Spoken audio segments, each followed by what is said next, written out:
उठाते हैं, आपकी स्तुति करते हैं, आपकी बड़ाई करते हैं मेरे खुदा परमेश्वर पिता। तू राजाओं का राजा है, तू प्रभुओं का प्रभु परमेश्वर है, तेरे जैसा कोई नहीं है प्रभु जी। धन्यवाद देते हैं, थैंक यू लॉर्ड जीसस परमेश्वर पिता। धन्यवाद देते हैं प्रभु जी, धन्यवाद धन्यवाद धन्यवाद। जय जयकार हो, जय जयकार हो, जय जयकार हो। पवित्र पवित्र पवित्र सेनाओं के यहोवा परमेश्वर पिता, धन्यवाद देते हैं प्रभु जी, थैंक यू जीसस। हमारे बीच में रत्ना सिस्टर है, वो प्रार्थना करेंगे। यह परमेश्वर हमारे गीत गाने में, आराधना में सहायता मदद करे और सारी बातों को हम परमेश्वर के हाथों में सौंपें।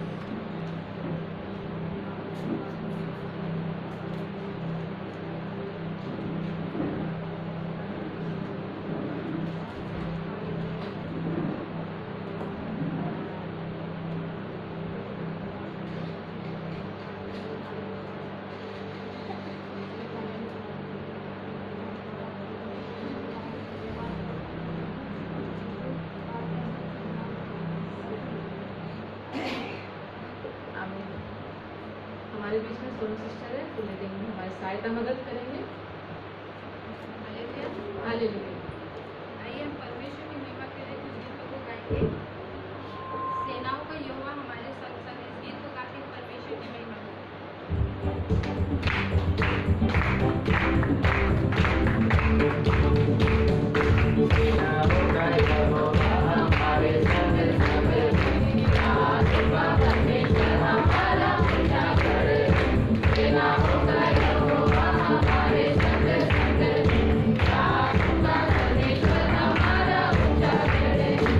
Israel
परमेश्वर की महिमा के लिए हम कुछ गीतों को और गाएंगे।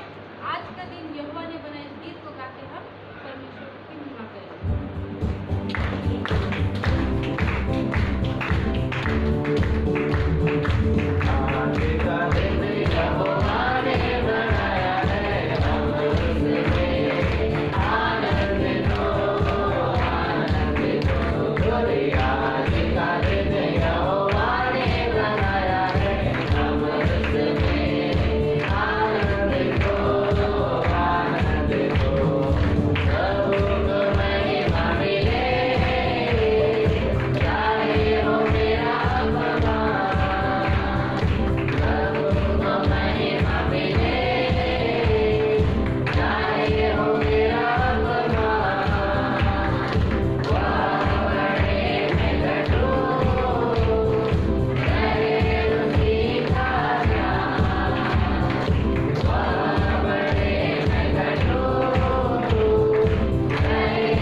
महिमा करें।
महिमा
देखेंगे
मुझे खुदावन तेरे वचन को केवल सुनने वाले ही नहीं लेकिन उस पर चलने वाले हम बन सके तो ऐसा हमें बना देना पड़ेगा। खुदावन प्रवेश है तो मैंने मार्गों को प्रवेश करा कर दया कर कृपा कर अनुग्रह कर देना।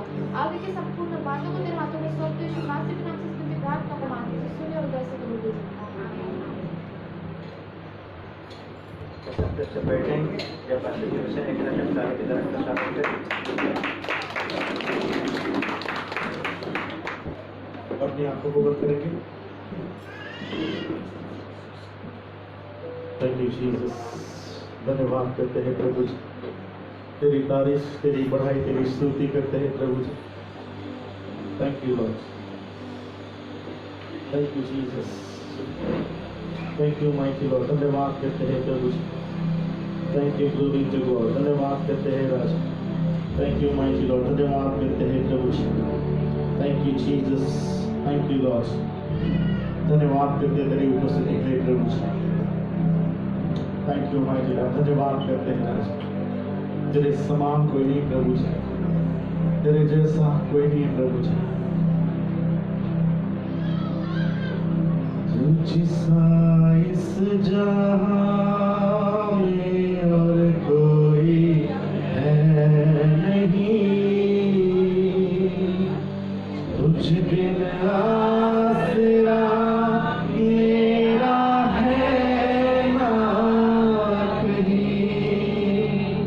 रहो तेरी बाहों में प्रियतम मेरे, तू ही मेरा सर्वस्व यीशु मेरे। उस साइड जाने सभी लोग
परमेश्वर को धन्यवाद दें जिस परमेश्वर ने संभाला है।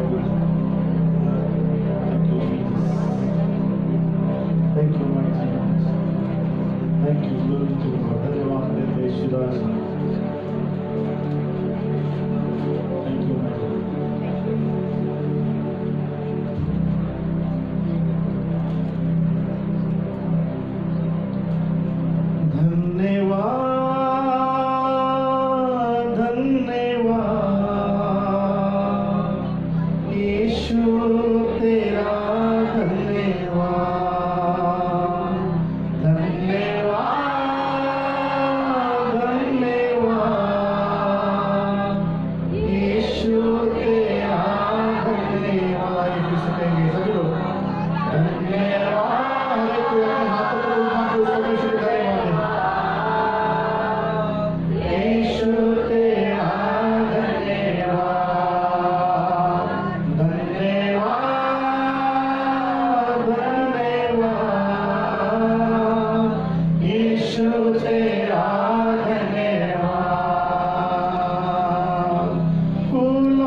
हम सब तेरे करीब आते हैं प्रभु। इब्रानियों 4:16 के अनुसार तेरा वचन कहता है, आओ कि हम परमेश्वर के उस अनुग्रह के सिंहासन के निकट, उस दया के सिंहासन के निकट जाए कि परमेश्वर का वो अनुग्रह, परमेश्वर की वो दया जो हमारे आवश्यकता के समय में हमारी सहायता करेगा। हम पर हो प्रभु जी, इस समय तेरे लोगों को तेरे करीब तेरे उपस्थिति में लाते हर एक के दया कर प्रभु जी, कृपा कर। ये वचन बोला जाता है प्रभु जी, वचन के द्वारा तू प्रभु जी तेरे लोगों से पूर्ण बातचीत कर प्रभु जी। पिता परमेश्वर सारी वचन को चुराने वाली आत्मा यीशु नासरी के नाम से दूर कर दे।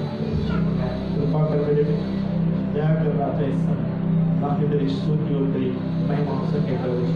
पिता परमेश्वर वचन को बोलने में मेरी सहायता कर, मदद कर। पिता परमेश्वर मेरे होठों को, मेरी जबान को, मेरे मुंह को स्पर्श कर प्रभु जी, अपनी आत्मा के द्वारा चला। पिता परमेश्वर दया कर प्रभु जी, मेरे माइंड को स्पर्श कर, मेरी बुद्धि और ज्ञान को प्रभु जी अपने कंट्रोल में ले प्रभु जी, और अपनी आत्मा के द्वारा प्रभु जी चलाइए और संभालिए प्रभु जी। फिर से एक बार हम सबों को तेरे जीवित और पवित्र हाथ में सौंपते हैं। ये छोटी सी विनती को उद्धार करता यीशु नासरी के मीठे और पवित्र नाम से मांगते हैं, सुन और कबूल कर पिता परमेश्वर। आमीन। आइए अपने स्थान पर बैठे।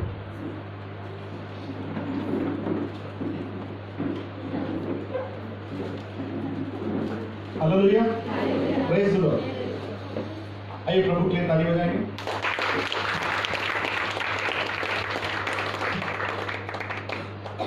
परमेश्वर का धन्यवाद करते हैं कि परमेश्वर ने ये सुंदर अवसर हमारे जीवन में दिया है। हालेलुया। कितने लोग फास्टिंग में? सभी लोग क्या? कोई एक टाइम होगा, कोई दो टाइम होगा। दो टाइम वाले कितने लोग हैं? दो टाइम वाले 1 2 3 4 5 और 5 ही लोग। Hallelujah, praise the Lord. क्या उद्देश्य था हमारा उपवास करने का? क्या उद्देश्य था बताइए? हाँ?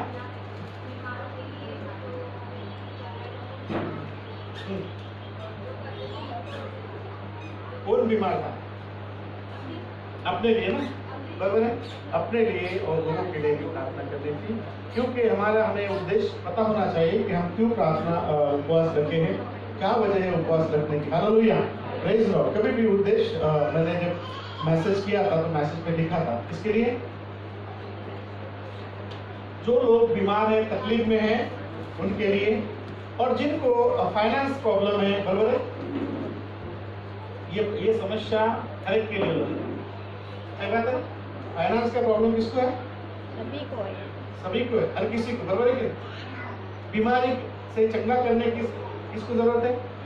हर एक को जरूरत है, बराबर है। क्योंकि शैतान जो है हर एक को अपने बंधनों में रखना चाहता है। Hallelujah, praise the Lord. So आज का हमारा विषय है बंधनों का टूटना। हालेलुया, क्या विषय है? विषय क्या है? बंधनों का टूटना। क्योंकि बंधन जो है वो टूटना बहुत जरूरी। जब तक बंधन नहीं टूटते तब तक कोई अपने आप को आजाद महसूस करता है क्या? हालेलुया। राखी के बंधन में कितने लोग जुड़े? कितने लोगों ने राखी बांधी? बता। अतुल ने बांधी। नया नया है ये, नया है। ये भी अतुल है, वो भी अतुल है, ये दोनों अतुल अतुल है, आगे पीछे, ठीक है। हालेलुया। तो अतुल ने बांधी, और किसने बांधा? सही से बताइए। हाँ, ये राखी के बहाने सुन लेगा तो प्रॉब्लम आ जाएगा। Hallelujah, praise the Lord. मुझे लगता है कि किसी ने बांधा होगा, ठीक है। इस फॉर्मेलिटीज को भी नहीं करना, इसको क्या नहीं करना? फॉर्मेलिटीज को भी नहीं करना, बराबर है। किसी उसको त्योहार को मानेंगे, हम करेंगे थोड़ी, ऐसा नहीं, बराबर है।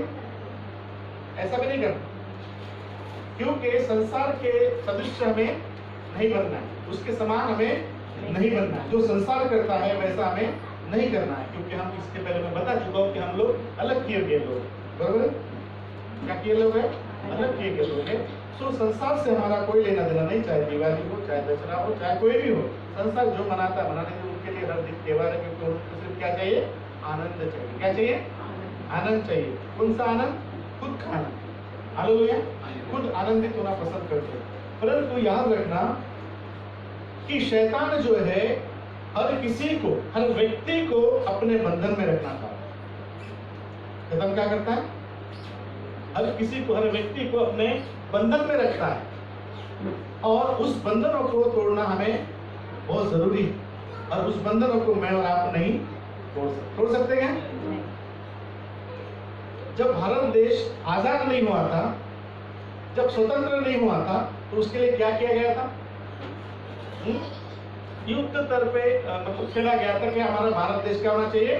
स्वतंत्र होना चाहिए। और उसके लिए अलग लोगों ने क्या किया? कमांड संभाली थी जो स्वतंत्रता दे सकते, बराबर है?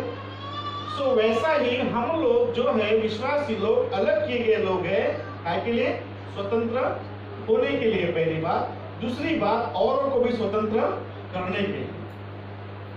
तो हम स्वतंत्र किए गए लोग हैं जो औरों को भी स्वतंत्र करना है। तो शैतान जो है दो परिस्थिति में लोगों को बांटता है। कौन सी? पहली बात है, क्या करता है वो? बीमारी में डालता है। क्या करता है? बीमारी, शरीर में बीमारी को डालता है। यह है शैतान का बंधन। शरीर पर कब्जा करने का उसका तरीका है कि वो आपके शरीरों में क्या करता है? बीमारियों को डालता है, बराबर है?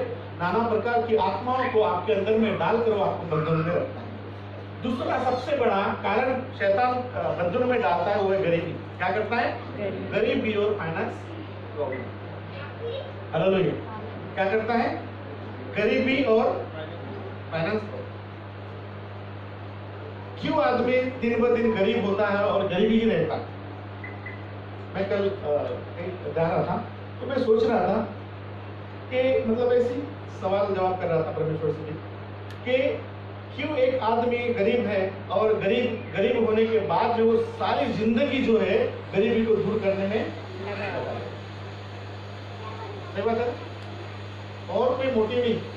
गरीब आदमी का मोटिव ये है कि वो गरीबी से छुटकारा प्राप्त करे, वो गरीबी का बंधन जो है उसके जीवन से टूट जाए, उसके परिवार से टूट जाए। और गरीबी का बंधन पूरे परिवार को घेरे में लेता है। गरीबी का बंधन क्या होता है? पूरा परिवार आ जाता है उसमें। फाइनेंस प्रॉब्लम पूरे परिवार में आ जाता है। बीमारी जो है एक व्यक्ति से लेकर पूरे परिवार को क्या करती है?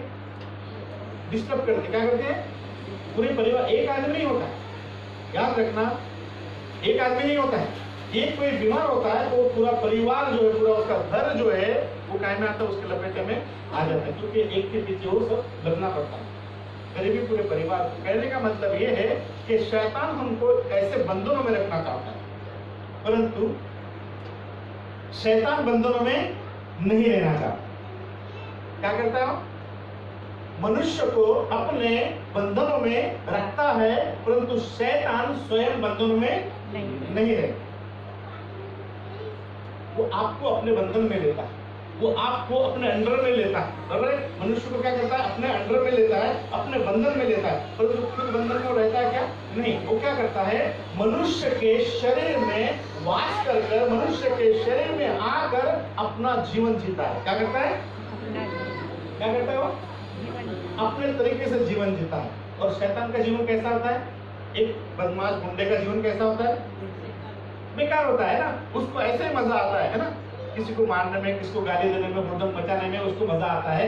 वैसा ही शैतान का स्वभाव है, मनुष्य के अंदर में जाकर उस व्यक्ति को वैसा बना देता। अगर हम लूका में पढ़ते हैं तो देखिए वहां पे गिरोशनिया में जब एक व्यक्ति जिसके अंदर में दुष्ट आत्मा थी, बराबर है? सब लोग जानते हैं, है ना? मैं उसके बारे में नहीं जा रहा, पिछले बार आपको कि जब गिरोशनिया में जब एक व्यक्ति के अंदर दुष्ट आत्मा थी और वो यीशु के सामने आ जाता है, तो यीशु को देखकर क्या हो जाता है? वो डर जाता है। क्यों? क्योंकि उस व्यक्ति में से निकालने की शक्ति केवल और केवल यीशु मसीह। इसलिए वो व्यक्ति डरता। और वो व्यक्ति, हम देखते हैं उसको, सारांश को पढ़ते, जब उस अध्याय को पढ़ते हम लोग, तो वहां पे लिखा है कि उस आदमी को उस दुष्ट शक्तियों ने, उस दुष्ट आत्माओं ने क्या किया था? अपने कब्जे में कर लिया था, अपने अंडर में कर लिया था। इसलिए वो व्यक्ति जो है घर में नहीं रहता था, पहली बात। दूसरी बात, वो कपड़े भी नहीं पहनता था। तीसरी बात, वो ऐसा व्यवहार करता था जो पागल के समान है। कल हम लोग ये किशोर और अभिषेक मेरे साथ में था, हम लोग गए थे, हम लोग नाश्ता कर रहे थे एक जगह पे, तो एक आदमी उधर से आया, अच्छा कपड़े पहने हुए थे, है ना, लोअर पहना था, टी शर्ट वगैरह पहना था, और ऐसा कर रहा, वो आदमी, कोई आदमी था वो चाट वाला, उसको देख कर ऐसा कर रहा था। किसको? ऐसा। इसको बोला मैंने वो पागल है। वो क्या है? मेंटल। क्योंकि मेंटलिटी क्या होती है? दिखती है, वो समझ में आती है। उसको किसी से दुश्मनी नहीं थी, परंतु उस व्यक्ति को, उसके अंदर में जो आत्मा थी, उसको हर एक व्यक्ति से, वो उससे कोई लेना देना नहीं था। वो छोले को क्या बोलते उसको, पानी पूरी वाले से, परंतु उसको देख देख के ऐसा कर रहा था कि उसको मारना है उसको। फिर मैं बोला कि उसका दोस्त होगा इसलिए ऐसा इशारा कर रहा होगा, और उसके बाजू से गया, फिर आगे भी जाके ऐसी हरकतें करते हैं रोड जा रहा। तो शैतान कहने का मतलब है, शैतान ने उस व्यक्ति को क्या कर लिया था? अपने वश में कर लिया था, और अपनी हरकतों को, उसके अंदर में क्रोध कहां से आया? उसको पानी पूरी वाले से क्रोध नहीं था, बस उसके अंदर में ऐसी क्रोध की भावना जाग उठी, क्योंकि शैतान उसके अंदर में होकर काम कर रहा था। गिनोशिनिया का जो व्यक्ति था, उस व्यक्ति के अंदर वो अपने शुद्धि में था क्या? नहीं। वहां पे लिखा है, पढ़िए, अगर थोड़ा सा पढ़ते हैं लोग तो,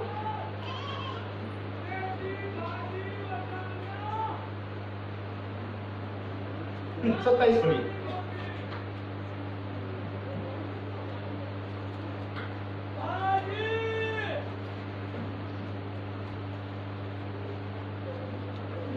पढ़िए। क्या सकते हो तो पूछो पहले। हाँ? बस 27 बोलते हो तो वो पीके वाली बात हो गई वो तो। हाँ? अरे मतलब आप पूछो तो सही, कौन सा अध्याय है?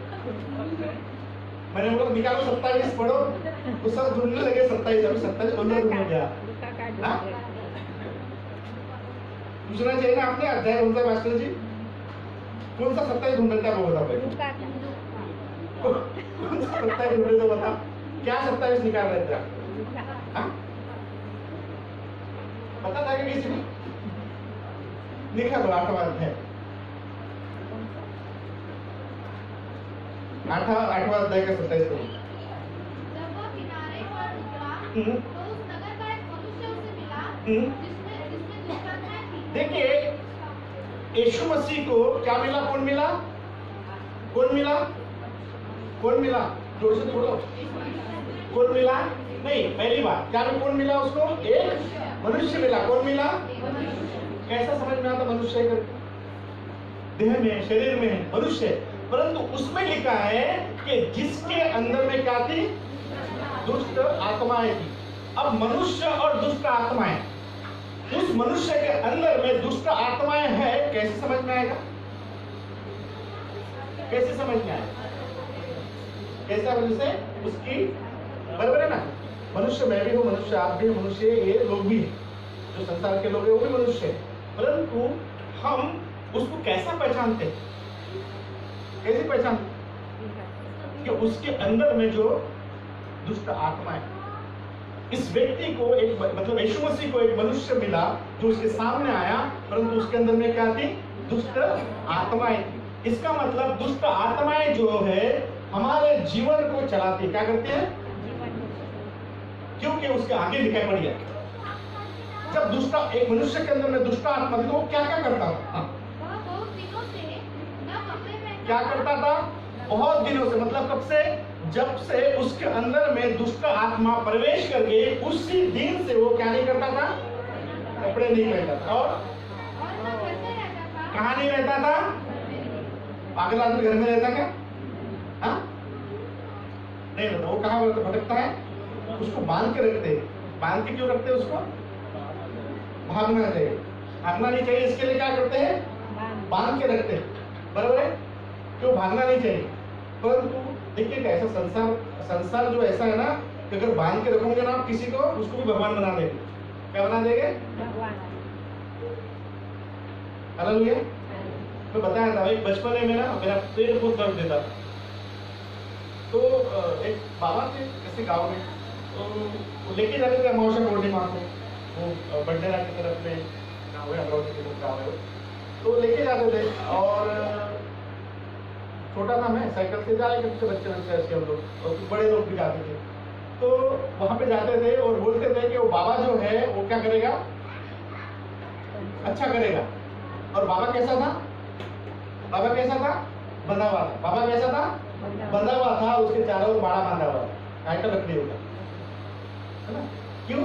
क्योंकि बाबा इधर आना नहीं चाहिए और उसके पास कोई जाना नहीं चाहिए। अब मैं बोलता था कि हम उसके पास जा नहीं सकते, वो हमारे आ नहीं सकता है, तो हम अच्छा कैसा हो जाएंगे। तो लोगों ने बोला जब वो गाली देगा तो समझ जाना तुम अच्छे हो जाए। तो उसके बाद ऑप्शन नहीं ना, क्या करता था, गाली दे, क्योंकि वो उठ नहीं सकता था, पैर भी बांधे, हाथ भी बांधे, और हम उसके पास जा नहीं सकता क्योंकि ऐसा बड़ा बंदा हुआ। तो मैं बोला अच्छा कैसे होगा, बोले गाली देगा तो समझ जाना कि तू अच्छा हो गया। वो क्या करता था, गाली देता, लोग उसके पास नारियल भी लेके जाते थे, प्रसाद भी लेके जाते थे, परंतु उसके पास जाता था कि वो गुजरी लगते थे ऐसे बाड़े के पास में, और गाली दिया उसने क्योंकि वो चिढ़ता था। क्या करता था, आदमियों को देख के उसको क्या होता था, चिढ़ता था। आदमियों को देख के क्या होता था, उसको गुस्सा आता था। इस गिरोशनिया में जो आदमी था जिसके अंदर में दुष्ट आत्मा थी, वहां पे लिखा है कि उसके सामने कोई भी ठहर नहीं सकता, क्योंकि क्या करता था, चिढ़ता होगा और मारता होगा। क्योंकि मनुष्य को देखकर जो है वो दुष्ट आत्मा क्या होती है, चिढ़ जाती है। वो आदमी जो बंधा हुआ था वो चिढ़ जाता था और लोगों को लगता था कि गाली देके मेरा भला कर रहा। बस एक सिलसिला चलते रहा, एक सिलसिला चलते रहा, और धीरे धीरे उसकी मेंटेलिटी खत्म हुई। अभी जब मैं लास्ट टाइम पे गया था तो एक मेरा भाई है उधर में अमरावती में, तो उसको पूछा तो वो बोले वो बाबा तो अभी चुनाव में खड़ा रहने वाला है।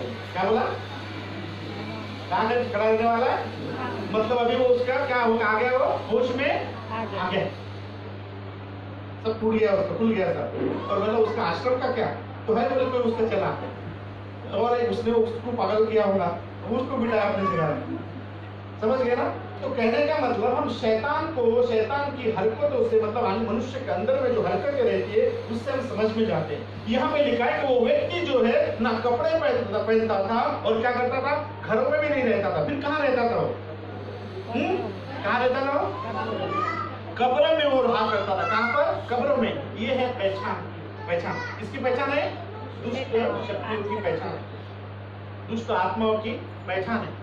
इसलिए कि शैतान जो है मनुष्य के अंदर, मैंने पहले कहा कि वो मनुष्य को क्या करता है, बंधनों में रखता है, परंतु खुद बंधनों में नहीं रहता। पढ़िए उसका आगे 29 पढ़िए, 29 पढ़िए डायरेक्ट। क्योंकि वह उस अशुद्ध आत्मा को उस मनुष्य में से निकालने, हाँ, यीशु मसीह उस आत्मा को उसके अंदर से, मनुष्य के अंदर में जो आत्मा थी उसको निकालने वाला था, इसलिए कि वह उस पर बार-बार प्रबल होती। क्या हो रहा था पहले देखिए, क्यों वो आत्मा जो दुष्ट आत्मा है किस पर प्रबल हो रही थी, उस मनुष्य के ऊपर में। प्रबल होने का मतलब क्या होता है कि उसका मनुष्यत्व तो खत्म करना और अपना वर्चस्व लेना।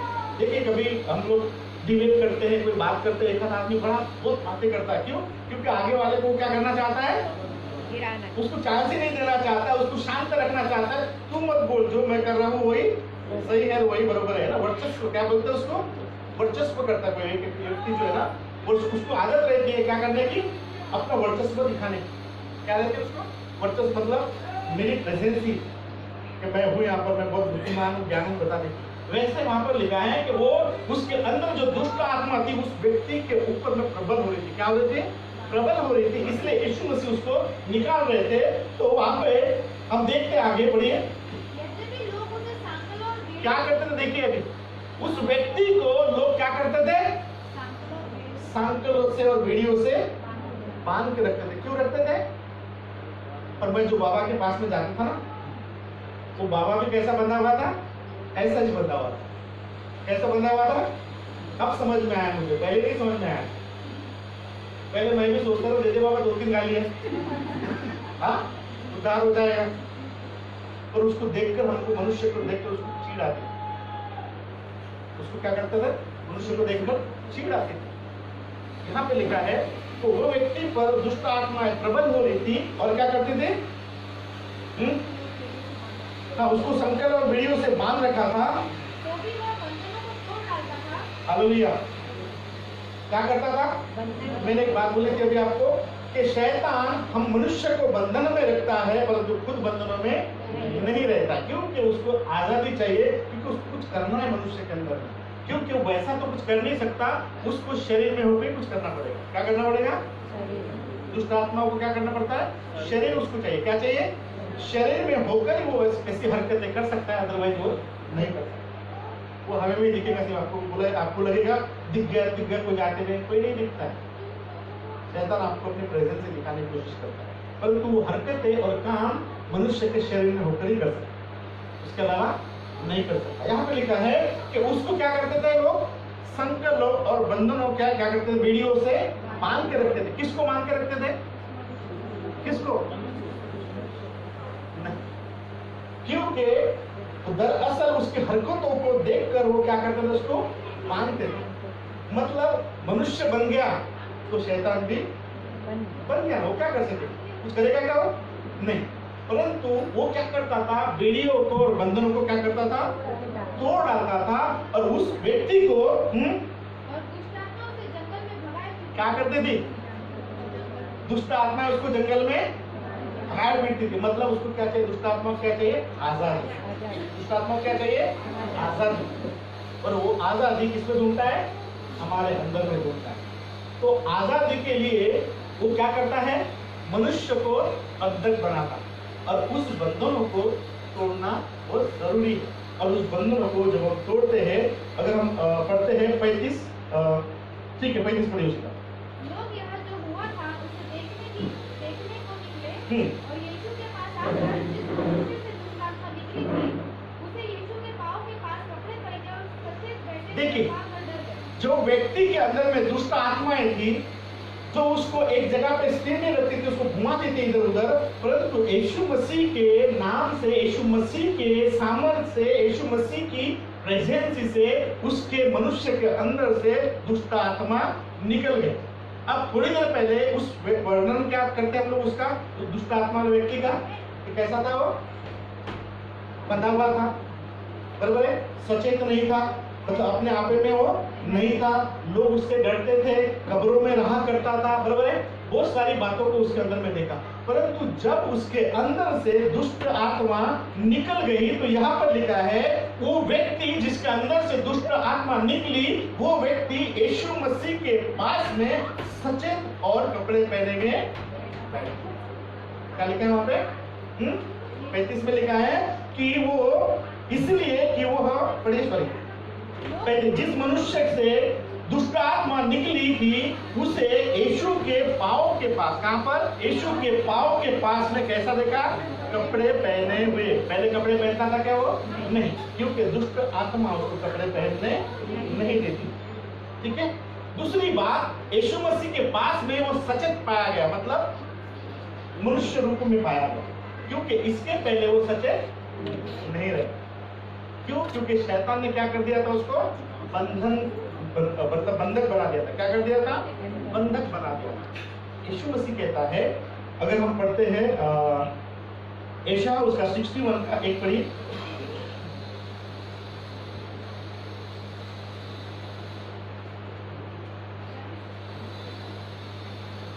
प्रभु यहोवा का आत्मा मुझ पर है। यीशु मसीह क्या बोलते हैं यहाँ पर कि प्रभु यहोवा का आत्मा मुझ पर है। जैसे यहोवा ने हाँ समाचार सुनाने के लिए हाँ मेरा अभिषेक किया हाँ और मुझे इसलिए भेजा है कि खेदित भर के लोगों को शांति दूं, कि बंदियों के लिए स्वतंत्रता का और कैदियों के लिए छुटकारे का। कैसा है? किसके लिए? कैदियों को क्या करने के लिए? छुटकारे के लिए। ये व्यक्ति कौन था? कैदी था। क्या था? कैदी था। इसको छुटकारे की जरूरत, उसको छोड़ना जरूरी था वहां से, बराबर है। तो यहाँ पर हम देखते हैं कि यीशु मसीह कहते हैं वहां पर कि यहोवा का आत्मा मुझ पर है कि कैदियों के लिए क्या करूं? मैं छुटकारे का प्रचार करूं। Hallelujah, praise Lord. सो हमारे बंधन, हमारे जीवन से बंधन टूटना बहुत जरूरी है। कौन तोड़ सकता है? कौन तोड़ सकता है? कौन तोड़ता है? हम सबको पता है ना कौन तोड़ सकता है?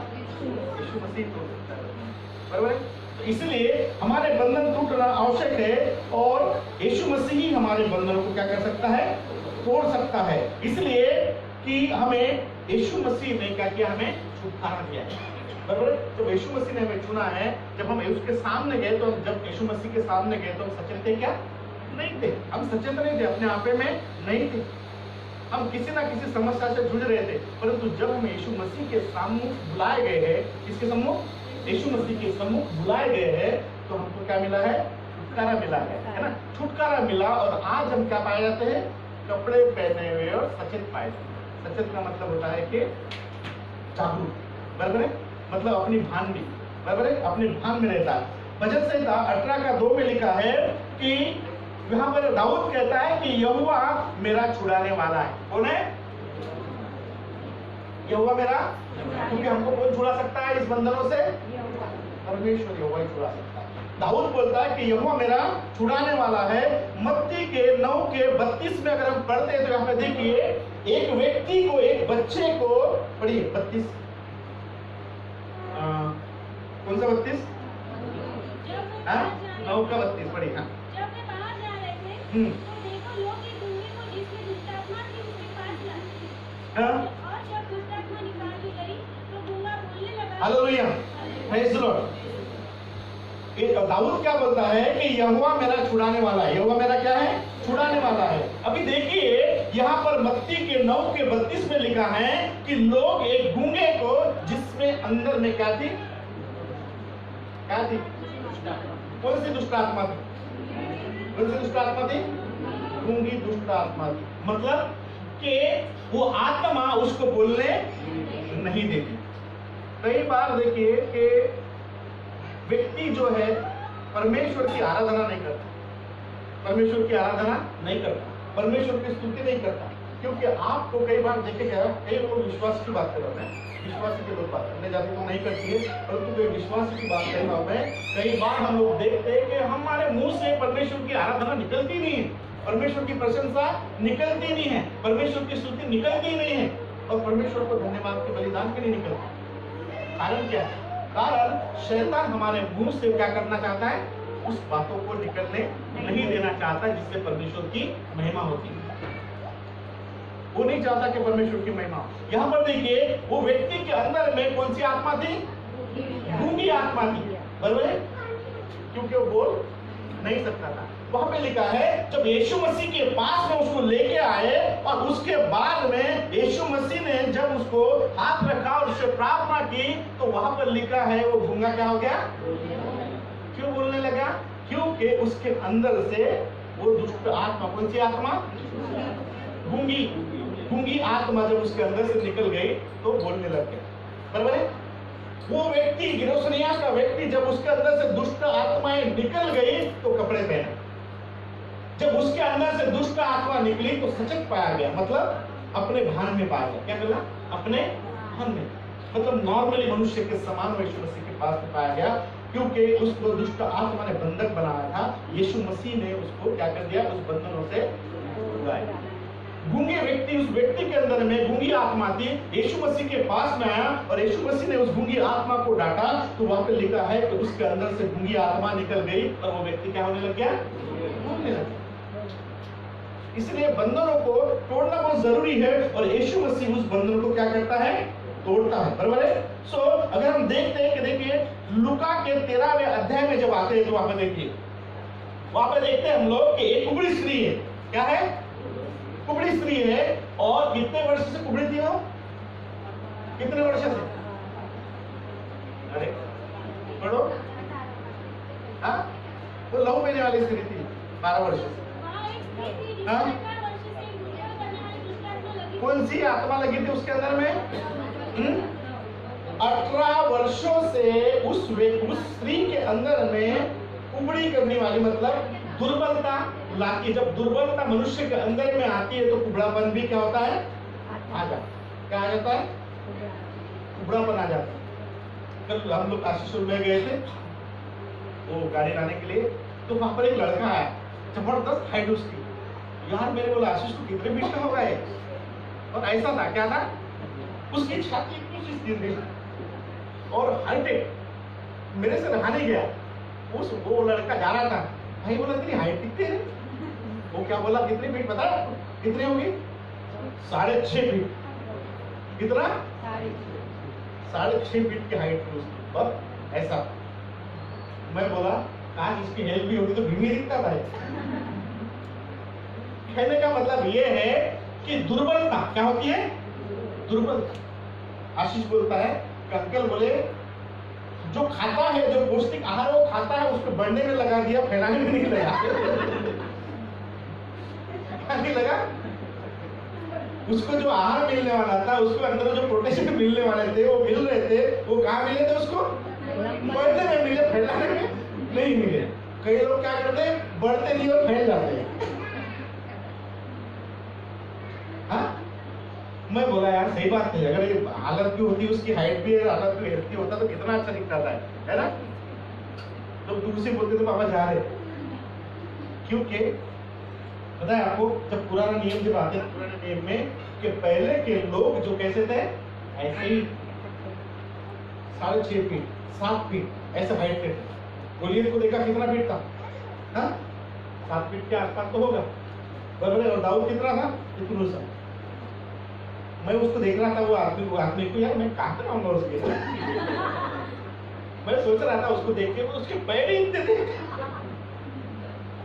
उसके पैर ही इतने थे। तो सोचो पुराने लोग कैसे थे, क्योंकि शैतान उनके अंदर में घुस के काम करता था और उनको क्या करता था। देखिए ये लड़का कैसा है पता है आपको? ये दुर्बल है। कैसा है? कैसा है? दुर्बल है। कुछ दिन बाद में क्या होगा, अगर इसकी हेल्थ नहीं हुई, देखिए इसकी हेल्थ नहीं हुई तो ये ऐसा हो जाएगा। कैसा हो जाएगा? क्योंकि वो झुक जाएगा, मतलब कुबड़ापन उसके जीवन में आ जाएगा, क्योंकि उसकी हाइट तो है परंतु हेल्थ नहीं, क्योंकि वो दुबला है। दुर्बल करने वाली आत्मा, मतलब दुबला करने वाली आत्मा। इस स्त्री के अंदर में दुर्बल करने वाली आत्मा थी। पढ़िए।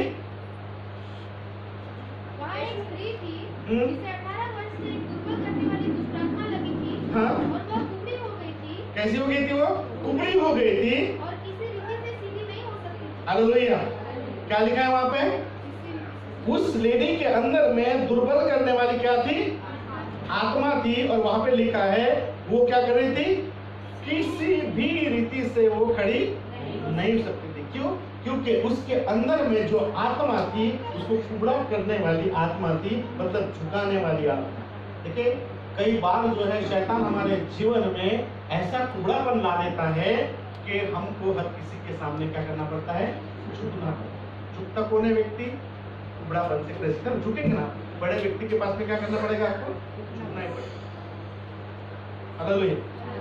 तो झुकने वाली आत्माएं, वो कुबड़ापन थी उसके अंदर में, कुबड़ापन झुकाने वाली आत्मा। कुबड़ापन मतलब झुकाने वाली आत्मा है। कई बार हमको क्या करता है शैतान? ऐसी परिस्थिति को हमारे जीवन में उत्पन्न करता है, फाइनेंशियल ऐसा प्रॉब्लम हमारे जीवन में खड़ा करता है कि हमको हर किसी के सामने क्या करना पड़ता है? करना पड़ता है। मैंने कई बार कई लोगों को देखा है कि 5-5 रुपए के लिए, 10-10 रुपए के लिए उनको झुकना पड़ता है। इतनी परिस्थिति कैसे खराब हो सकती है?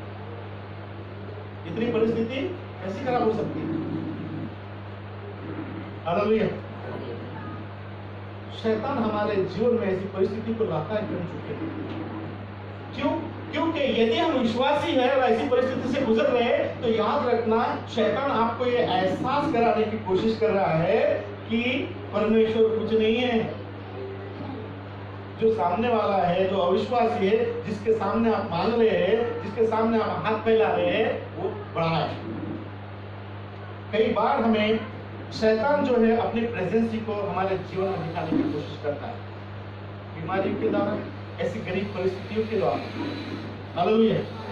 Praise the Lord. इसलिए अपने आप को इतना नहीं झुकाना। अपने आप को अगर ऐसी परिस्थिति में आई तो देखिए कई बार क्या होता है, मैं किसी को बोलता हूँ, मतलब ऐसा हमेशा बोलता हूँ किसी को भी, कि अगर परिस्थिति ऐसी है ना, परिस्थिति आपके जीवन में उलट-पुलट हो रही है, कुछ बातें आपके जीवन में हो रही है, तो थोड़े देर के लिए क्या करना? शांत रहेगा। मतलब उस पर रिएक्ट नहीं करना। क्या नहीं करना? आपके पास पैसे भी नहीं है ना, तो क्या करना? थोड़ी देर वेट करना, थोड़े दिन वेट करना, आ जाएगा। परिस्थिति वैसे ही नहीं रहती, वेट करना पड़ेगा। अगर और कोई कारण से वजह से परिस्थिति खराब होगी कई लोग बीमार पड़ते हैं, बीमार पड़ते से ही क्या करते हैं, सीधा कहाँ जाते हैं, दवाखाने में भागते ना आप लोग, सीधा सीधा, कोई ऑप्शन नहीं रहता आपके पास में। आदमी जब ऐसी स्टेट में कब जाता है जब उसके पास में ऑप्शन नहीं रहता, बराबर है कि ऑप्शन नहीं। देखिए कोई भी मतलब संसार के हिसाब से भगवानों के पास में लोग क्यों जाते हैं, जब उनके पास में ऑप्शन नहीं रहे। यीशु मसीह के पास में लोग आते हैं, कब आते हैं, जब डॉक्टर बोलता है अभी कोई नहीं बचा सकता। क्या बोलता है डॉक्टर, क्या बोलता है, अभी कोई नहीं बचा सकता। फिर वो कैसे सुनता है कि यीशु मसीह बचा सकता है, तो तब कहीं जाकर वो आता है। क्यों नहीं आता है, क्योंकि उसके पास में ऑप्शन नहीं। तो कई बार लोग जो है ऑप्शन को ढूंढते हैं। मैं एक बात और बताता हूं आपको कि कभी भी आपकी प्रकृति खराब है, आप बीमार हैं, इतनी हड़बड़ी करने की जरूरत, इतना पैनिक होने की जरूरत नहीं है। अरे बाबा हाय तोबा मचाने की जरूरत नहीं। क्या अभी मरने वाले हैं, टाइम है मरने के लिए, बता के मरेंगे, चिंता मत करो, बोल देगा आपको, है ना। तो इतना हाय तोबा मचाने की जरूरत नहीं। इसका मतलब क्या होता है पता है, इसका मतलब ये होता है कि आपका परमेश्वर के प्रति अविश्वास। इसका मतलब देखिए हॉस्पिटल में जा सकते हैं आप, है ना, मेरी नजर से नहीं जा सकते, आपकी नजर से आप जाना है तो जा सकते हैं। मैं ऐसा नहीं बोल रहा हूँ नहीं जाना चाहिए, तो फिर बातों के लिए जाना पड़ता है। तो कहने का मतलब है हर बात के लिए, कोई बुखार आया चलाओ, खांसी हो गई चलाओ, कुछ भी हो गया तो कहा जाता है सीधा। इसका मतलब क्या है पता है आपको, इसका मतलब ये है कि परमेश्वर के प्रति आपके अंदर में अविश्वास है, इसलिए आप ऑप्शन को ढूंढते हैं। पहली बात, ठीक है। दूसरी बात, आपके पास में फाइनेंस प्रॉब्लम है, पैसा नहीं है, आपको तंगी चल रही है, आपके पास काम नहीं है, ऑप्शन नहीं है, तो आप क्या करते हैं, तुरंत में ही क्या करते हैं, एक्शन लेने की कोशिश करते हैं। क्या करते हैं, एक्शन करने की कोशिश करते हैं। परंतु थोड़ी देर के लिए हम लोग क्या नहीं रहते हैं, शांत नहीं रहते। जब थोड़ी देर के लिए शांत रह जाएंगे तो कहीं ना कहीं से आपके लिए दरवाजे खुल जाएंगे, पर तो उस समय के लिए थोड़ी देर के लिए शांत रहना पड़ेगा। तो परमेश्वर क्या करेगा, आपके लिए मार्गों को खोल देगा। फिर आप देखोगे अरे मेरी तो प्रॉब्लम क्या होगी, दूर। तो हमेशा के लिए प्रॉब्लम नहीं है, परंतु लोग क्या करते हैं, ऑप्शन ढूंढते हैं, बराबर है। इस कुबड़ी स्त्री को देखिए, उस शैतान ने कुबड़ा बनाया था, मतलब झुकाया था उसको, और वहां पे लिखा है कि कोई भी उपाय से वो सीधी नहीं हो सकती थी। और वहां पे लिखा है कि उसने भी बहुत सारे वैद किए, बहुत सारा पैसा खर्चा किया, पर फिर भी वो अच्छी नहीं हो पाई। परंतु फिर क्या हुआ, कड़ी हाँ हाँ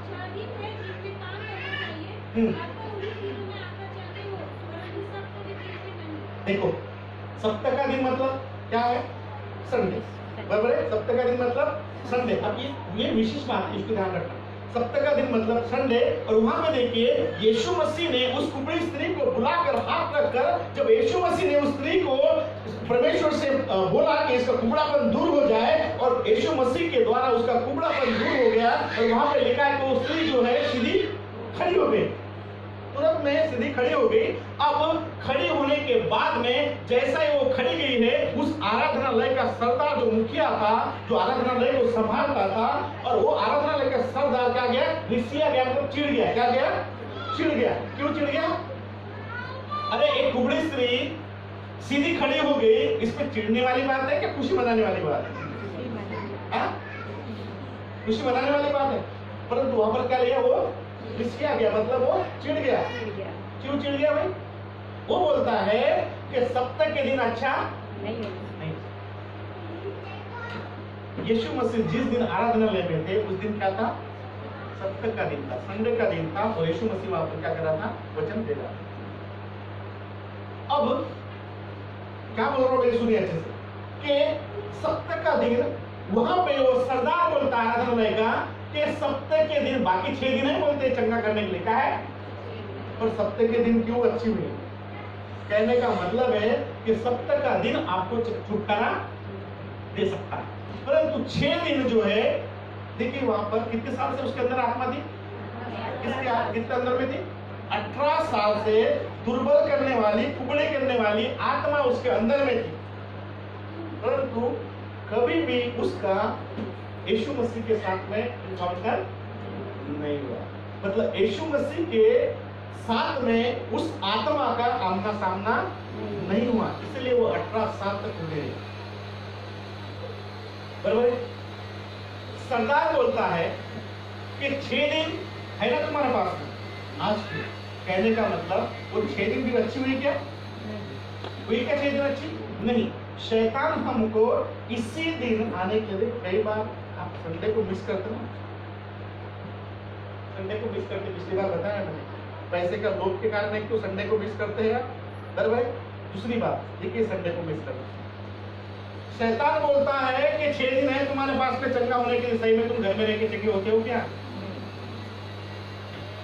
क्योंकि 7वें दिन इधर आने नहीं देना चाहता, 7वें दिन इधर नहीं आने देना चाहता है, क्योंकि यीशु मसीह इधर उपस्थित रहेगा। यीशु मसीह आपकी अपनी आत्मा के सामर्थ्य को आपके ऊपर में डालेगा और आप छुटकारा प्राप्त कर पाओगे। 6 दिन कोई काम के नहीं हमारे, क्योंकि 6 दिन में बता रहा हूँ, 6 दिन छोड़िए आप, संडे का आधा दिन, 6.5 दिन पकड़ी, कितने दिन? जैसा आप चर्च से निकल जाते हैं तो हम कैसे हो जाते हैं? कैसे हो जाते हैं? अपने काम की व्यस्तता में हो जाते ना। मैं बता रहा हूँ, अभी आपके अंदर में कोई दिमाग में नहीं चल रहा होगा कि कल मुझे काम पर जाना है, बराबर है? जैसा ही गेट के बाहर जाओगे, कोई बोलेगा कल जाना है ना मुझे, कल मुझे वो करना है ना, कल मुझे वो करना है ना, कोई बोलेगा शाम को ही मुझे करना है, बराबर है? कहने का मतलब है, जब तक आप परमेश्वर की उपस्थिति में हैं तो परमेश्वर की उपस्थिति में ही रहते हैं, तब शैतान आप पर वर्चस्व नहीं कर सकता। जैसा ही आप परमेश्वर की उपस्थिति से हट जाते हो, शैतान अपना वर्चस्व करता है। 6 दिन आपको इतना बिजी करता है कि कई बार तो आपको बाइबल पढ़ने की समय भी नहीं मिलेगा। क्या नहीं मिलेगा? बाइबल पढ़ने का समय भी नहीं मिलेगा, इतना व्यस्त कर देता है। प्रार्थना करने का समय नहीं मिलेगा आपके पास, इतना व्यस्त कर देगा। कारण क्या है? उसको मालूम है परमेश्वर की उपस्थिति में क्या है? छुटकारा है, और शैतान छुटकारा नहीं मिलेगा। यहाँ पे लिखा है, जब वो कुबड़ी स्त्री अच्छी हो गई है, खड़ी हो गई, तो आनंद मनाना चाहिए, परंतु उसको क्या बोला गया? हाँ, कि 6 दिन देना चंगा होने के लिए, आज ही क्यों? आज चंगा नहीं होना चाहिए। क्यों नहीं होना चाहिए? सप्ताह का दिन परमेश्वर ने हमको आशीष दी है। निर्गमन पढ़ते, हम व्यवस्था पढ़ते, तो वहां पे क्या लिखा है? सप्ताह के दिन क्या किया? परमेश्वर ने क्या किया? आशीष दी है, और हमको छुटकारा मिलता है, क्योंकि वचन कहता है, भजन संहिता 135 का 14 में पढ़ते हैं तो यहाँ पे लिखा है, यहोवा तो अपनी प्रजा का न्याय चुकाएगा और अपने दासों की दुर्दशा को क्या करेगा? देखकर तरस खाता है। क्या करता है? इसलिए हमारी दुर्दशा है, चाहे फाइनेंस प्रॉब्लम हो, चाहे हमारी बीमारी की वजह से दुर्दशा हो, तो घबराने की जरूरत नहीं। परमेश्वर का वचन कहता है यहाँ पर भजन संहिता के 135 के 14 में लिखा है, यहोवा तो क्या है? किसका न्याय चुकाएगा? प्रजा कौन है? हम है। कौन है? हम है। अपना न्याय चुकाएगा। ये मत समझना कि शैतान हम पर वर्चस्व करेगा, शैतान हमको तकलीफ में डालेगा, शैतान हम पर, है ना, बुरी युक्तियां करेगा। नहीं, परमेश्वर हमारा न्याय चुकाएगा। क्या करेगा? परमेश्वर हमारा न्याय चुकाएगा, और अपने दासों की दुर्दशा देखकर तरस खाएगा। क्या करेगा? अपने दासों की, मतलब हमारी दुर्दशा को देखकर क्या करेगा? तरस खाएगा और हमको छुड़ाएगा। हालेलुया। भजन संहिता 138 का 7 में लिखा है, पढ़िए। दाऊद बोलता है कि चाहे मैं संकट के बीच में भी रहूंगा, क्या बोलता है? मैं, ये विश्वास होना चाहिए। मैंने क्या बोला आपके पास में? आपको बीमारी की तकलीफ है, आपको ऐसा लग रहा है मैं मर रहा हूँ, अरे मरने दो ना। पौलुस क्या बोलता है पता है क्या? अगर मेरे मरने से मैं तेरे पास में आता हूं तो मेरे लिए बड़ी बात है। क्या बोलता है? अच्छी बात है। अगर हम मर जाते हैं, इसलिए मरने के लिए नहीं डरना। क्या नहीं करना? सब बातों में करो मरने के लिए। अरे मरूंगा तो क्या करूंगा, फिर मरूंगा तो क्या होगा? जिंदा करेंगे क्या करेगा? जो समाचार तो सुना तो नहीं है, लोगों को तो लाया नहीं है, तुम्हें जिंदा के करेगा क्या? मैं बोला ना, मैं जब कल आ रहा था ना एक जगह से, हम लोग गए तो मैं सोच रहा था यार, मतलब एक आदमी की जिंदगी के बारे में सोच रहा था कि उसकी जिंदगी, सही बात है कि नहीं? कोई चीज बताइए ना, सुबह से उठ के किस चीज के लिए जाते हो? कर्ज कष्टों को दूर करने के लिए, बराबर है? वो जो कर्ज है, उसको दूर करना है। घर में क्या है, खाना नहीं है उसको लाना है, बराबर है, कपड़े नहीं है पहनने के लिए। देखिए ऑप्शन बहुत है आपके पास में, थोड़ा खा के भी गुजारा कर सकते हो, एक ही कपड़ा पहन के भी गुजारा कर सकते हो, सिर्फ आपको पेशेंस करना है। दाऊद बोलता है कि यदि मैं चाहे मैं संकट के बीच में भी रहूंगा तो भी मेरा परमेश्वर मुझे क्या करेगा, जिलाएगा। और तू मेरे क्रोधित शत्रुओं के विरुद्ध हाथ बढ़ाएगा। क्या करेगा, हमारे क्रोधित शत्रु। कौन है क्रोधित शत्रु? शैतान, जो हमको क्या करता है, गरीबी में डालता है, जो हमको बीमारी में रखता है, जो हमको कर्ज में रखता है। क्या करता है? देखिए कर्ज कैसा आता है आदमी के ऊपर, है ना, तो मैं बताऊंगा कर्ज कैसा आता है। पता है, कर्ज कहीं ऑटोमेटिक नहीं आता, कर्ज लाता है अपनी अभिलाषा। क्या होता है? पहली बात अपनी अभिलाषा है, कर्ज लाता है। दूसरी बात कि हमारी जरूरतें क्या करता है, और हमारी उत्सुकता, बराबर है? ये हमको क्या करता है, कर्ज में। इस भाई ने मुझे, अतुल ने बताया मुझे, इसका तो बड़ा अजीब अजीब स्टोरी है। अतुल की स्टोरी कैसी है, अजीब है। मैं तो डरे रह गया, वो कर्ज में क्यों पड़ा? भूख की वजह से नहीं है, घर में कोई बीमार था उसके लिए नहीं है, वो तो संसार के लिए कर्ज में आया। काय में? सोचो जरा, किसी को भंडारा खिलाना है, लोगों ने क्या कर दिया उसको, बराबर है ना, क्या कर दिया, उत्साहित कर दिया। क्या कर दिया? अरे बहुत अच्छा आदमी है, तू क्या कर, भंडारा कर ले। बेचारा भक्तिहीन आदमी था पहले, है ना, अभी यीशु मसीह में आया तो क्या करता था, क्या करता था, तू पैसे नहीं रहते थे तो कर्जे से पैसे, पूछो इसको सामने बैठा है, देखो शैतान ने कैसा लोगों को, किसको क्या करने के लिए कर्ज लिया उसने, अरे भंडारा खिलाने के लिए। अभी जो आने वाले लोग हैं ना, अभी आएंगे ना, जिस समय चालू हो गया, उनको बिठाने के लिए भी कर्जा लिया और उसका खाना खिलाने के लिए भी कर्जा लिया। है ना कमाल की बात? कमाल की बात है कि ऐसा कर्जदार देखा कभी आपने? मैंने तो नहीं देखा, सही में पहली बार देखा मैंने कर्जदार। हाँ, बाकी कर्जदार देखे, बीमार था, पैसे नहीं थे, ले लिया, घर में खाना नहीं था, कुछ पाने के लिए कर्जा ले लिया, किसी को उधार मतलब चुकाने के लिए ले लिया, वो पर ऐसा कभी नहीं देखा होगा। तो शैतान ने ऐसे ही क्या कर दिया, लोगों को कर्जे में डाल दिया। शैतान आपको उत्साहित करेगा, ये कर ले तू, ये ले ले तू, तो कैसे लेंगे, लाओ कर्जा। कर्जा कई टाइप का होता है, आजकल नया कर्जा निकला है। क्या निकला है? नहीं, किसी को मांगते हैं तो क्रेडिट कार्ड।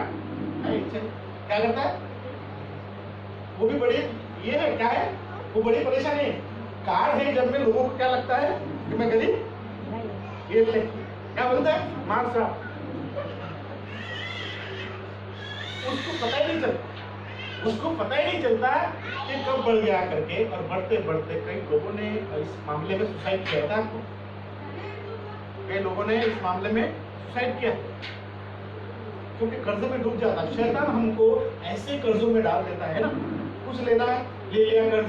मैं तो बोलता हूँ आपको कुछ खरीदना भी है ना तो कर्जे से मत करिए, पैसा आएंगे तब करेंगे, कुछ जरूरत नहीं कर्जे से खरीदने की, है ना। मैं कर्जा ले लेके खरीदने की जरूरत है क्या? नहीं खरीदो, कुछ नहीं, काम अड़ रहा है उससे, काम जिससे काम अड़ता नहीं है उसको कर्जे में लेके करने की कोई जरूरत नहीं है। उसको वेट 1 साल लगेगा, कोई बात नहीं, उसका एंजॉय हम तो करेंगे 1 साल बाद। वैसे भी हमारे इधर में इंडिया में जो कुछ आता है आउटडेटेड आता है। क्या आता है, क्या आता है पता है क्या आपको?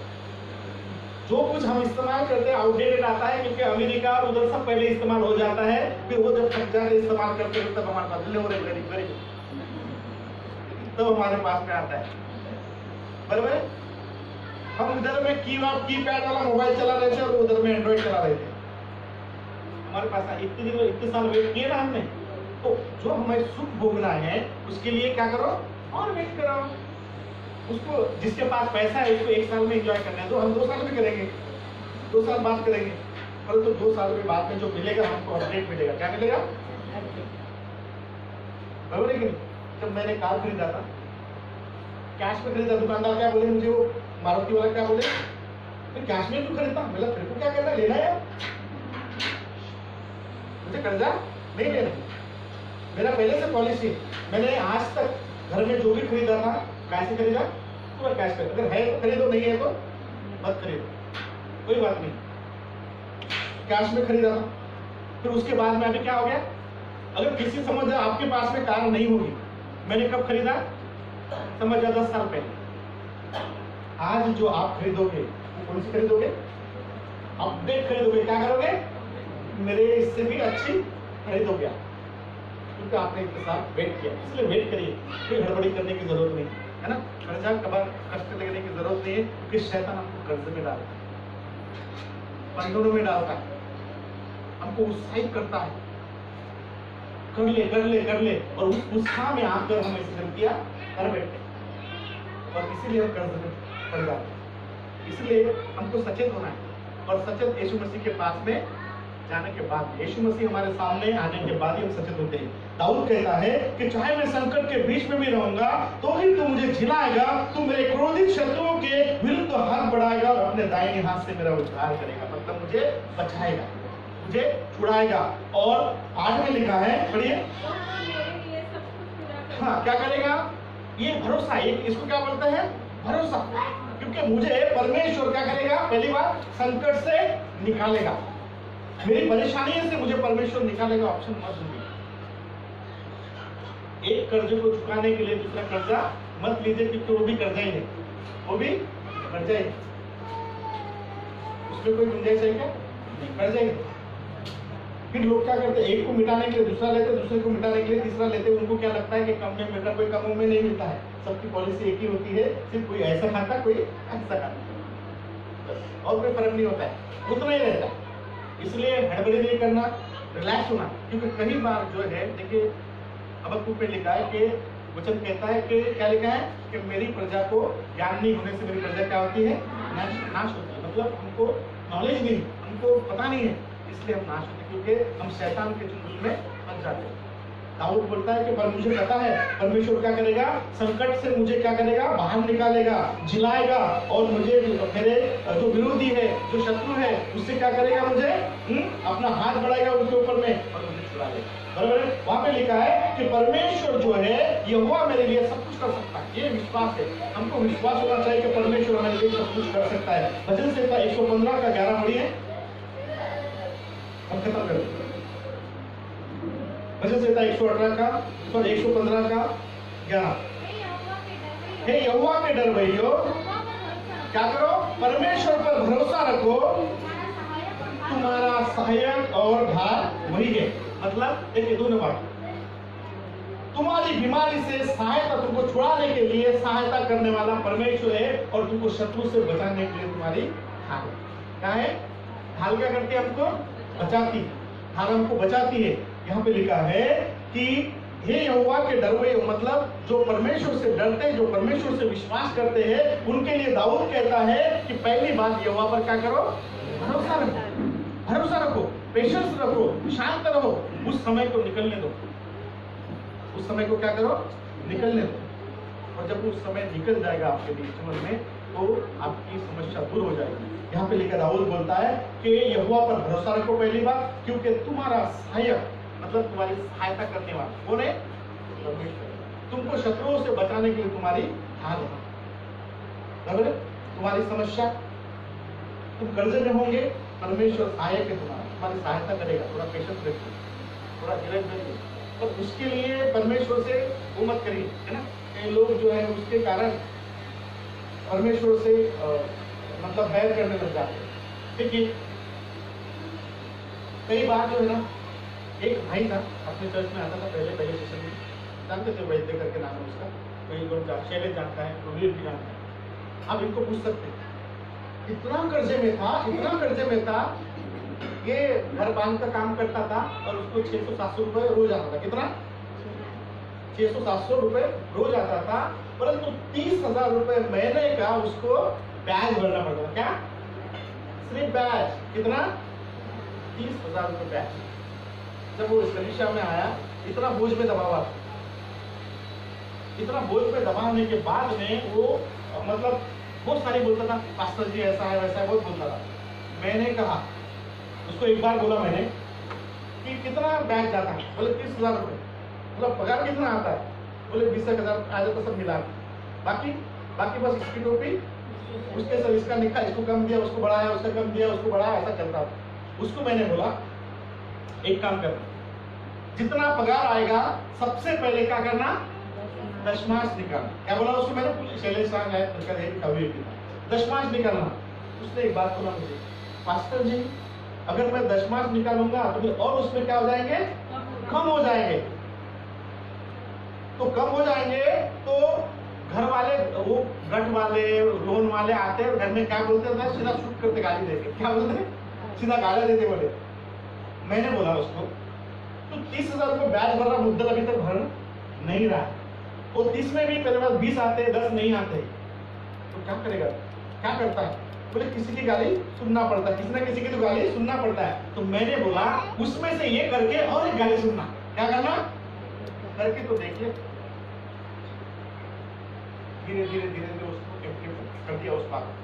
और करते हुए जब इस कलीसिया को छोड़ा उसने तो कर्जे में नहीं, इस कलीसिया को जब छोड़ के गया तो कर्जे में नहीं। और जहां से वो व्यक्ति इस चर्च में आया था वही वापस चले गया, क्या करके, कर्जा उतार के लेके आया था, कर्जा लेके आया था, कर्जा। ये प्रार्थना करे शैलेश में विवेक, ये ज्यादा प्रार्थना हर 8 दिन में हमको बुलाता था। क्या बोलो उसको, मेरा दुखिए बेचारा, चलो रे बाबा दुखिए, चलो रे बाबा जाए। हम मन भी नहीं मानता था, फिर भी जाते थे हम लोग, क्योंकि वो हर 1-2 दिन रहता था, पास्टर जी आओ ना, पास्टर जी आओ ना। और भी तो लोग हैं, कभी कभी इनको भेजता था, बोले क्या भाई, है ना। तो सोचिए आया था क्या लेके, कर्जा लेके, गया कैसा, बिना कर्जे। अभी पता नहीं क्या करेगा उधर में, क्योंकि जिस स्थान से वापस आए थे उस स्थान पे जाओगे तो फिर से क्या होगा, वही आएगा। क्योंकि तुमने तुम्हारे स्वभाव को बदल दिया। कई बार हमारे जीवन में ऐसा होता है, क्योंकि जब हमारी चिंता दूर हो जाने लग जाती है ना, तो फिर हमारा दिमाग भी और चलने लगता है। ये हर किसी की बात है। जब कर्ज निकल जाएगा, ठीक है, कर्ज निकल जाएगा, जब बीमारी अच्छी हो जाएगी तो कौन इश्यू और कौन क्या आएगा, अगले हफ्ता में, फिर 2 हफ्ते बाद आएगा, फिर 3 हफ्ते आएगा, फिर 4 हफ्ते आएगा, फिर महीने में एक बार आएगा, फिर 2 महीने में एक बार आएगा, 3 महीने में बाद आएगा। और उसको ये नहीं मालूम बाहर जाते जाते जाते सीधा रास्ता कहाँ जाता है, ऊपर जाता है। कहाँ जाता है, ऊपर जाता है। इसलिए परमेश्वर से बैर ना करें, परमेश्वर से बैर। अपने कलीसिया की गवाही नहीं पूछ लेना, विवेक और उसको शैलेश को। एक लड़का था ऐसा ही करता था, पहले आया फिर आता था, रेगुलर आता था, रेगुलर शादी हुई, फिर 1 महीना बाद फिर सिर्फ अमावस्या पूर्णिमा को, और फिर कब आता था, सिर्फ प्रभु भोज को। कहाँ आता था, ऐसा करते करते सीधा प्रभु भोज ऊपर ले रहा। कहाँ ले रहा, ऊपर ले रहा प्रभु भोज। महीने में एक बार लेता है कि साल में एक बार लेता, पता नहीं, और मिलता कि नहीं मिलता वो भी नहीं। इसलिए कभी भी परमेश्वर से बैर ना करिए।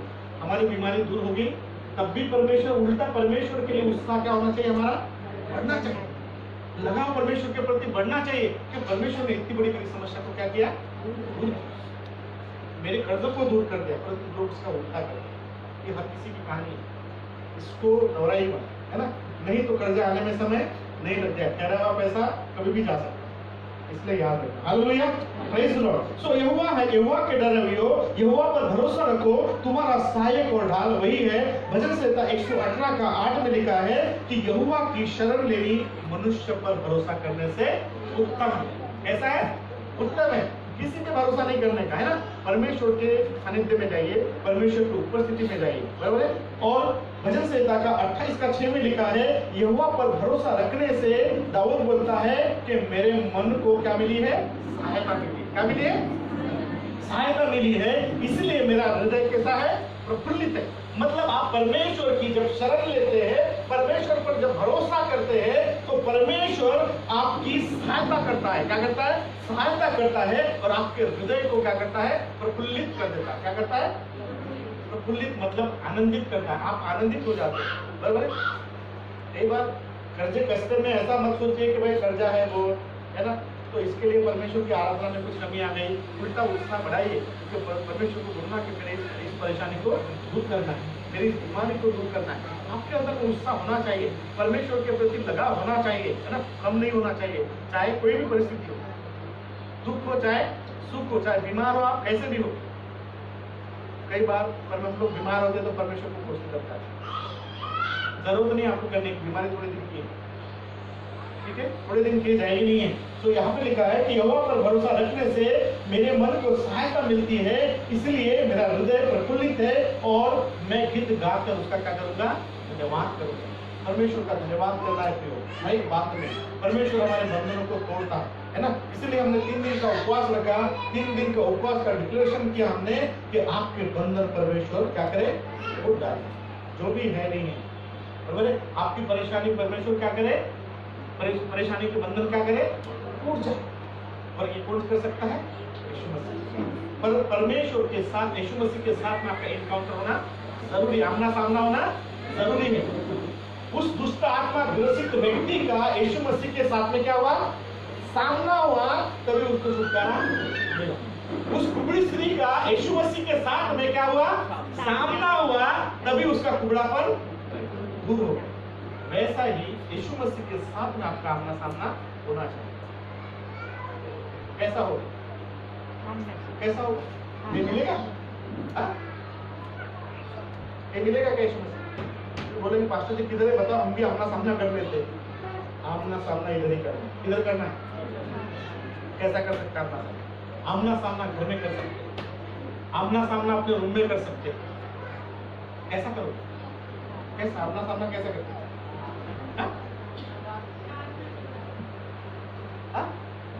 देखिए, इस बात को समझे आप लोग, ठीक है। प्रार्थना का मतलब क्या होता है बताइए? नहीं, इस बात को थोड़ा सा इसका डेफिनेशन समझिए। प्रार्थना का मतलब होता है निवेदन। क्या होता है? निवेदन का मतलब क्या होता है? कुछ पहुंचाना। क्या होता है? कुछ बातों को पहुंचाना। तो निवेदन करने का मतलब, प्रभु मैं बीमार हूँ, मैं गरीब हूँ, मेरे पास पैसे नहीं है, ये क्या है? रिक्वेस्ट कर रहे हैं ना हम लोग, ये निवेदन है। तो प्रभु बोलेगा यार तू भी कमाल है, आते बराबर चालू होगा। तो समझ गया ना? प्रार्थना का मतलब होता है, उसके शायद पहले बताया था मैंने, प्रार्थना का मतलब होता है निवेदन। प्रार्थना मतलब डायरेक्ट, बस चाहिए मुझे दे दे बाबा। परमेश्वर के आमना सामना करना मतलब होता है कि आपको चाहिए तो क्या करना पड़ेगा? क्या करना पड़ेगा? ये बाबा देता क्या बता? ऐसा बोलोगे? देगा क्या? नहीं देगा। कोई रिलेशन नहीं, पहले रिलेशन स्टैब्लिश करना है। क्या करना पड़ेगा? स्टैब्लिश करना पड़ेगा, बनाना पड़ेगा। उसके लिए क्या करना पड़ेगा? परमेश्वर के करीब आना पड़ेगा, ठीक है। उसकी स्तुति आराधना करना पड़ेगा, उसकी प्रशंसा करना पड़ेगा, है ना? क्या करना पड़ेगा? उसकी स्तुति करना पड़ेगा। और निवेदन तो बाद में देते। क्या करते हैं? प्रार्थना हम बाद में करते हैं कि बाबा हमारी प्रार्थना है कि आप हमारी प्रार्थना को सुन लीजिए, है ना।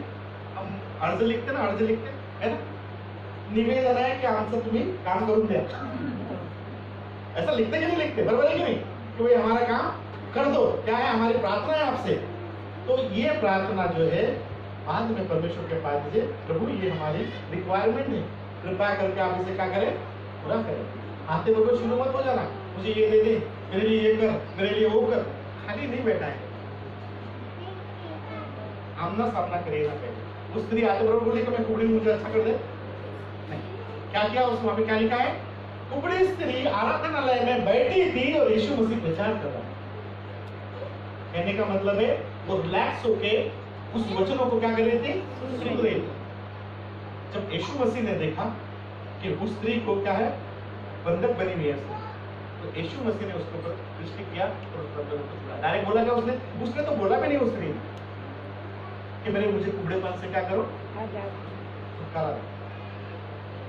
जैसा यीशु मसीह के सामने वो आ गई, अगर वो यीशु मसीह के सामने 18 साल के पहले भी आती थी तो वो सीधी हो सकती थी, परंतु यीशु मसीह का सामना हुआ नहीं। जिस दिन यीशु मसीह का सामना होगा उस दिन आपकी समस्या को दूर हो जाएगी, है ना। उसके लिए हमको परमेश्वर के करीब आना है, परमेश्वर की स्तुति करना है, परमेश्वर की आराधना करना है ना। फिर परमेश्वर को निवेदन देना कि हमारी समस्या क्या है, लोगों की समस्या क्या है। समस्या मेरी नहीं, समस्या आपकी भी है, समस्या चर्च के लोगों की भी है। तो हमारी समस्या, मैं तो कभी नहीं बोलता परमेश्वर को मुझे ये कर दे, बराबर। मुझे मालूम है मेरे भेड़े जब रईस बनेंगे तो अपने पास्टर को गरीब रखेगा क्या? सीधी सी बात है ना। अगर समझ जाऊं, मैं प्रार्थना करूंगा मेरे भेड़ों के लिए, प्रभु इनको चंगा कर, इनको अच्छा कर, तो मुझे बीमार रखेगा क्या? नहीं रखेगा। ऑटोमेटिकली उनको अच्छा रखेगा तो मुझे भी अच्छा रखेगा। मतलब मुझे क्या मिलेगा? ऑटोमेटिकली मिल जाए, कुछ करने की जरूरत नहीं पड़ेगी। मुझे दूसरों के लिए करना, आपको किसी और के लिए करना है ना। अपने लिए तो सभी मांगते हैं, परंतु हमें हमारे इसलिए चर्च के लोगों से हमको मिलना है, एक दूसरे से क्या करना है? मिलना है। क्या करना है? क्या करना है? प्रेज लॉर्ड लेना है। वैसे आदमी मिलता रहता है, देना बनाता है कि भाई तुम बेकार है, तुम मानुष को बेकार है, हाथ भी नहीं मिला तुम किसी को, नहीं मिला तो नहीं मिला, आपको क्या लेना देना, आई तो मिला, नहीं आया तो नहीं। ऐसे नहीं बात कर, पर मिलने का मतलब होता है कि इससे हमको क्या होता है, एक दूसरे से मिलते हैं, मिलना चाहिए, परंतु मिलने के टाइम पर वो सारी बातें नहीं होना चाहिए। कल खाली चलते घूमने, ये सब बातें नहीं होनी चाहिए। तो मिलना है तो कैसे, किसके लिए मिलना है? एक दूसरे का परिचय होना चाहिए, ताकि हम उसकी परेशानी को क्या करें, समझ सकें। चर्च में जब गवाही होती है, तब चर्च में जब बातें होती है तो हमको समझना है। अभी अतुल के बारे में बताया, अतुल के लिए क्या करना है? संडे में क्या अतुल? हाँ, कुमरे, अतुल कुमरे के लिए सबको प्रार्थना करें। आपको पता चल गया ना अभी? जैसा हमको पता चलता हमारे दिमाग में आना चाहिए कि भाई के लिए क्या करना है? प्रार्थना करना चाहिए, क्योंकि गलत तरीके से कर्ज में डूब गया। जिसको खुश करने के चक्कर में गया उसने दुखी कर दिया, है ना। ये विनर रहता है, पता है आपको? बता रहते हैं ना, ये पता है क्या आपको? ये जो आने वाले ना अभी, वो उसका विनर रहता था, इतना अच्छा वो करता था, बोलते है ना। हाँ, इतना अच्छा बनाता कारीगर है, टैलेंटेड आदमी, विनर रहता था, विनर फर्स्ट नंबर आता था उसका, पता, उसी ने धोखा दे दिया। अतुल समझ गया ना, इसने धोखा दिया, जाना नहीं उसको, ठीक है। Hallelujah, praise Lord. आइए हम खड़े हो जाएंगे थोड़े। थैंक यू जीसस मास्टर, पिता परमेश्वर, अनुग्रहकारी जीवित और दयालु परमेश्वर, इस समय प्रभु जी यीशु राजा तुझे धन्यवाद करते सारी बातों के लिए प्रभु जी, क्योंकि तू भला, तू जीवित और तू दयालु परमेश्वर है राजा। इस समय प्रभु जी तुझे धन्यवाद करते प्रभु जी, पिता परमेश्वर हुआ जो वचनों के द्वारा तो अपने लोगों से बातचीत किया, इसलिए धन्यवाद करते प्रभु जी, अपने लोगों को ब्लेस कर आशीर्वाद करता है। धन्यवाद करते यीशु नासरी के नाम से इस प्रार्थना को मांगते सुनो कबूल करो।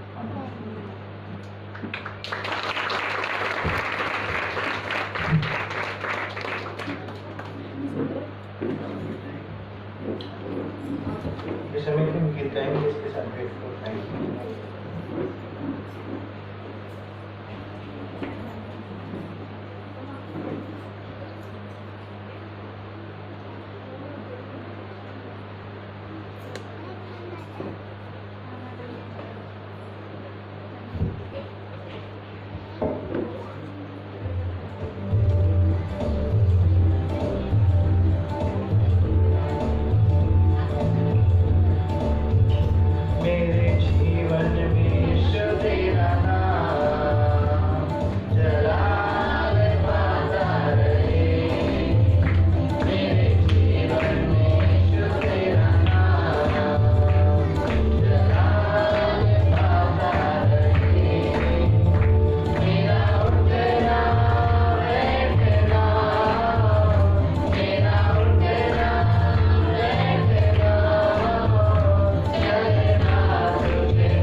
मास्टर। सभी लोग अपनी आंखों को बंद करेंगे।